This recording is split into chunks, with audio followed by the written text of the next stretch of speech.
Ladies and gentlemen, welcome back to 2P Press Start. I'm your host, GiantKiller, and today we're proud to present episode 30 of our top 5 Hearthstone plays of the week. Now let's get right into the action with number 5.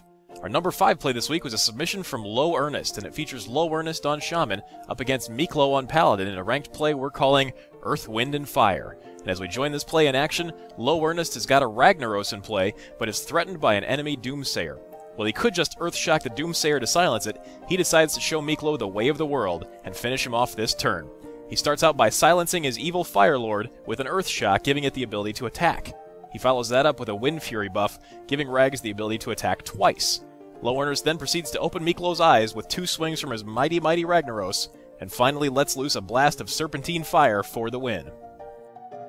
This week's number 4 play was a submission from Darren S, and it features Wardeh in a Priest Mirror match up against No Laws. And this play features so much fatigue, it wore out BattleNet. As we join this play in action, you notice No Laws has both Northshire Clerics in play, and he's taken advantage of their card drawing ability to amass a large card advantage. But Wardeh's taken a cue from Hell's Ironic Punishment division, and he decides to make No Laws draw more cards than he can possibly handle. Wardeh drops a Wild Pyromancer, and triggers it with a Mind Blast to damage all the things, then a Circle of Healing to trigger 10 draws from the Clerics, causing ridiculous amounts of fatigue damage.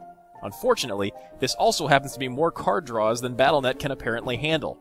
The game hangs and eventually crashes, once again proving that you should never, ever go full Northshire. Ever. Our number 3 clip this week was a submission from Terry K, and it features Razor on Priest up against Evely on Druid in some ranked action. And in this play, we see Razor staring down a Ragnaros and hoping and praying that it'll hit him in the face rather than burning his Twilight Drake, because he's got plans for that dragon. After the RN Genie grants his wish, Razor sets about punishing King Zhao for ignoring the Drake. He buffs it up to 36 health with back-to-back Divine Spirits, then swaps its power and toughness with a Crazed Alchemist, and swings in for a 36 damage coup de Drake. This week's number 2 play was a submission from Dave G, and it features Kurma on Warrior up against Paolo on Druid. Kurma starts out his bid for booty and plunder by dropping a Warsong Commander, which will give anything with 3 or less attack charge. He follows that up with a Dread Corsair, which is free thanks to his Arcanite Reaper. Next, Kurma proves that the whole 3 attack thing is really more of a guideline than an actual rule, as his back-to-back Bloodsail Raiders each come into play with charge and 8 attack from the Arcanite Reaper.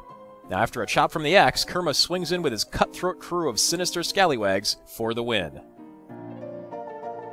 Our number 1 clip this week was a submission from Alex W, and it features Zedalot on Priest up against Sunforger on Rogue in some Legend-ranked action. And this game's been fairly even, right up until Zedalot sees his opportunity to put a Dark Iron Dwarf, which he'd stolen on a previous turn, to good use. He starts out by buffing up his Abomination with the Stolen Dwarf, and swings in with the Blade Master and the A-Bomb for 10 damage. He follows that up with a Mind Blast for 5, then nukes his own Abomination, which is now in Shadow Word death range thanks to the buff. The Abomination's Death Rattle deals Sunforger a fatal 2 damage, giving Zedalot the win. And for our bonus clip this week, we bring you Luck of the Gnomish. This bonus clip was submitted by Chris W, and it features Chris in a Warlock Mirror match up against M-Star. And things aren't looking good for Chris, facing down a nasty board from M-Star, who's sure to finish him off next turn. All of Chris's hopes and dreams therefore rest on the untested and unreliable TC-130 Mental Dislocator belonging to his mind control tech. For once, Gnomish technology pays off, and the little gnome persuades the Doomguard to join Chris's team just in time to team up with his own Doomguard for the win. And that's it for episode 30. Thanks so much for watching and supporting our show.